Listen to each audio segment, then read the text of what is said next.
So this is like my first oil change in like 20,000 miles. It's fine, don't worry. All right guys, we are back to filming. I got a new laptop in, but that's besides the point. I'll be showing you guys around on that in a little bit. So I was down in North Carolina. I have not been filming nearly half of what I've been doing. I don't even think I've been filming anything.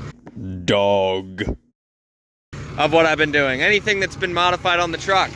So, to keep you guys updated, I was down in Fayetteville, North Carolina, working on a couple customer trucks, as I always do, because that's what I've been doing. I think I gave you guys the update on this. We got the new air compressor, we got the welder that's plugged into it, all that stuff works. That thing's mounted, just waiting on to get some welding gas to put the muffler on. These mud flaps, they look sick. The exhaust tip, sick. So, I love the fact that I have an air compressor now, because I come over here to the trailer that I'm supposed to be pulling. Mind you, this thing's only going like 150 miles, but I come over here, this tire's at 60, this tire's at 55. Look at that. Look at that. These are 95-pound tires, and that, oh goodness, fuck. Now, it does come with a spare. I'm pretty sure I saw it on the front. But I gotta come over here and check this side. Look at this shit. Sidewall's coming apart. And this is just one of those things you deal with this power-only stuff, customer stuff. Even the lettering is like coming apart. So I figure, you know what, I'll give you guys some videos again and we'll start filming stuff, show you kind of what's going on. We got that. I got a ton of upgrades for Bertha coming. You guys will see that in another video. But this is the trailer. So I'm gonna pull up next to it because I forgot my extension hose. We're gonna fire up the welder and we're gonna put some air in these fucking tires. And it's a good thing I put my windows down and I took my key with me because she found out how to lock the doors. Look at this. You know what you did. And then yeah, I got all the air attachments and shit. So let's get up next to it and start putting some air in the tires. I'm not filling them up to max, but I'm gonna at least put 80 in these things. So I ain't shutting the truck off this whole trip, so first thing we gotta do is come over here and turn this off because you do not want the alternator of that fighting with the alternator of that, fighting with the ECUs, all that shit. So I'm gonna get this thing fired up and then we're gonna get the compressor fired up. A little bit of a mess right now, but it's all good. I just got a shower, so I really don't wanna, I don't wanna get too dirty. So we're gonna put some gloves on and do this.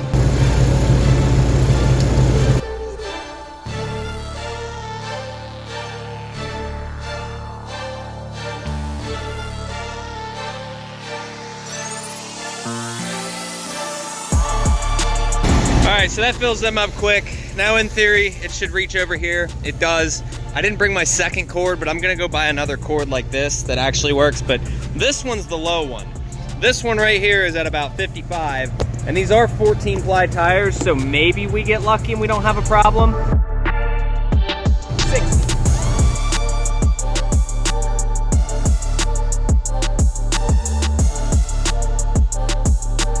All right, so we're at 80, but check this out. That's all bare exposed wire, so I'm gonna put it in this. You see how quickly that filled up? Harbor Freight for the win. This one was at 68. They're 14 ply. Just wanna make sure I don't have any problems on the way up there. Because I'd like to drop this tonight and go home. Man, I love this compressor though. We're almost at 80, 78. 79, 80. Now that we're done, we can shut that off. Truck's still running, smells like... All right, you can shut off now, and then we can turn this back on. We'll wrap up our hose, and then I'm gonna try to load this one truck heavy, like more nose down because of that back tire. So we'll see, and then we got to check all our lights.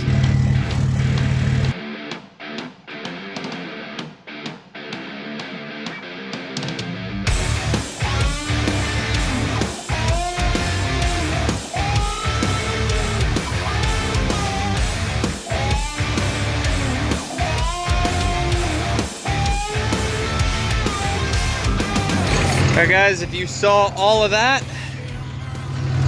I'm gonna show you guys. We're gonna get these lights on. Turn that on. Come out here, pull those out. Now, always grease your ball. If you don't, I hate you. Chains are connected, and breakaway is connected to a separate connection. Check all the lights. We should have more weight on the front than we do the back, which is kind of what I want. We have lights, main. Look at that. We should be good to go. And then we got mud flaps now. Not that it matters because the outsides of my tires. Whoever did my alignment did a great job because it's even. So, I'm gonna start heading up. It's only a couple hours and then we can go home. Check this. That's seized. Typical. All right, so check this out. All right, this is her treat store. This is where the treats are at. I'll put it in front of her. Sit. I'll even touch her nose with it. See, she won't go for it. She knows better. Go ahead. Good girl. All right, let's get out of here. So I uploaded a new tune and I haven't towed with it yet. It is pretty smoky on the low end. So we'll see how this does, but hopefully it's not too bad. And we got all the tire pressures even. By the way, in 260 miles, these tires have 90,000 miles on them. Only 10 more thousand miles to go. So it is raining. It has been raining horrid for the last, like, this whole trip, pretty much. Other than when I went to pick up, that was the only time it stopped raining. And it's just been horrid. So I've been chilling at about 50 the entire time. It comes and goes. It gets worse. You guys know on, what's today? Saturday? No, today's Friday night. You guys will know on Friday night, like an absolute tsunami came through here. And like I said, I've just been chilling, overdrive off, lock up switch on. If I need to stop, I just exhaust brake. You know, I'm not worried about it, but we should, I'm gonna stop at the rest area here in about 10 minutes, assess the rain situation, because I got plenty of time to drive tonight, but it's like, if it's gonna stay this bad, if it's gonna stop, I'll keep driving. But if it's gonna stop tomorrow, I'll just wait till tomorrow because I'm really in no big hurry. All right, so I haven't eaten all day, so I had to settle for $18 for 2 slices of pizza because everything in there was closed. So it's like, whatever. But looks like we don't have any blowouts. It's not raining bad right now, but it was earlier. We're gonna let her go potty in the grass, but I might call it for the night. I don't know yet. I'm gonna sit down and eat. All right, so we, looks like we're the parking spot for all the fucking trucks, but I got about 20 minutes away last night. That storm was just fucked. So Hazel got her treat, got to feed her breakfast, brush my teeth, and then we are probably about 2 hours from home. So that one looks pretty bad, but it'll be all right. That I fixed for them. But yeah, all the lights still work, everything still works. Nice having an air compressor, but that rain was pretty brutal last night. You couldn't see the lines was the main problem. So that's why I was doing about 50-55 the whole trip, but don't got long to go. Got to fill the tank and then we're going. So this one came with a stubby, and that means I'm gonna return it with a stubby. Don't steal their blocks, guys. But yeah, we're done. I can go home finally. United Reynolds, they have so many of these, but oh well. Glad to see it get off my truck. I don't get how y'all keep your shit so clean. Like, there's a few drivers out here that I just, oh, you guys are fucking awesome. You keep your trucks clean, and I don't understand how you do it, because you come into lots like this. I don't know if freight's different. I know car hauling, I've gone into a lot of different, like, shitty areas, but man, like, you guys that keep your trucks perfectly spotless all the time, I would love to take some tips from you guys. Because, like, I'm a great organizer. But man, when it comes to cleanliness, because every time I go into one of these lots, or then it starts raining, it just covers the truck. So this is like my first oil change in like 20,000 miles. It's fine. Don't worry. It's fine. I changed the filter halfway through. I think at like 365.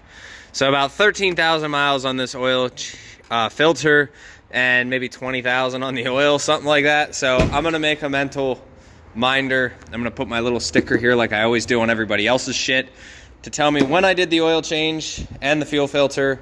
I thought last filter would have been the last one I do on the FAS, or like on the stock one until I put the FAS in, and I've just been busy. So next step, I think we're gonna do head studs, push rods, and valve springs next, and also look into a stage 4 cam just to do it, but we'll see. So, and then I do have the FAS from the other truck.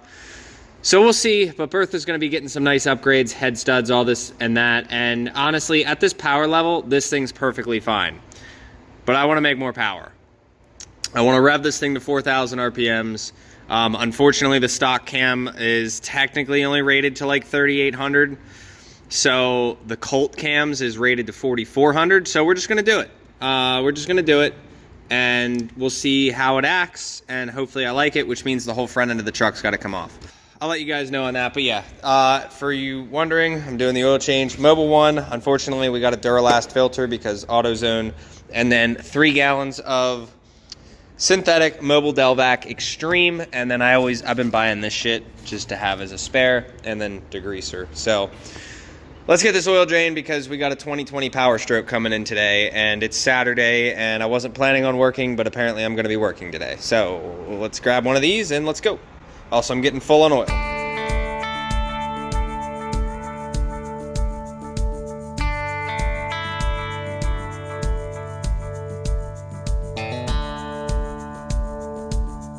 So I'm going to show you the importance of your fuel filter changes if you have a stock unit. So if you look down in there, let's get way down in there. Look at all those little metal shavings and all the crap in the bottom.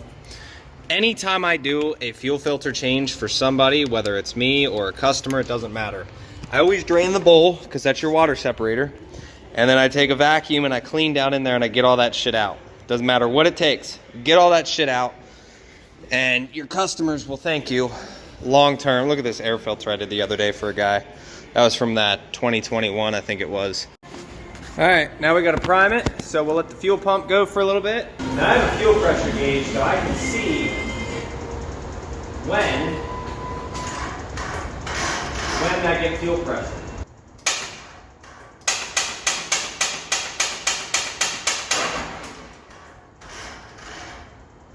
Oh, we're getting fuel pressure.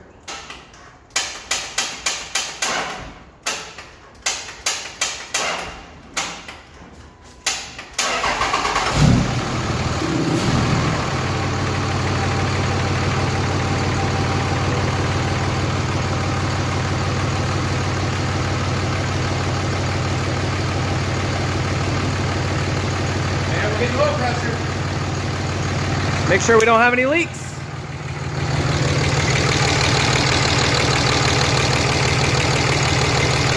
That's a good sign.